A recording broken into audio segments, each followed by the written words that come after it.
যদি গাড়ি লোড না হয় ফালতু দিন কাটাইয়া তো লাভ না। আচ্ছা রূপনার দাদা কই ফোন করে কই? হ্যাঁ ফোন করে দাও যে আরো 9টা গাড়ি আছে। আচ্ছা আচ্ছা কি করবো কও? আচ্ছা কোমতালে আনি। হ্যাঁ তারপরে ম্যানেজারকে ফোন তার করে কারণ দাদা সকালবেলা আসছি এর মধ্যে মাল লোড করতে হলো, একটা মাল ওঠে না গাড়িতে। যেটা উঠছে ডালা তুলে যাবো, যেটা উঠছে ডালা তুলে যাবো।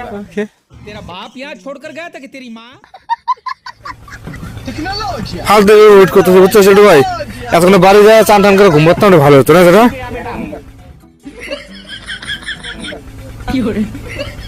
তাহলে ফোন করি নাকি? করে দাও। ফোন করে কি করবো? তুমি কথা কও রূপনার সাথে। আমি কি করবো? তুমি ড্রাইভার, আমরা হলাম লেবার। আঙুরে কথা খাবো না, ঘাস খাবো। তুমি যেটা কবা সেটাই রাখ। তাহলে কই দিয়ে গাড়ি আজকে লোড হবে না।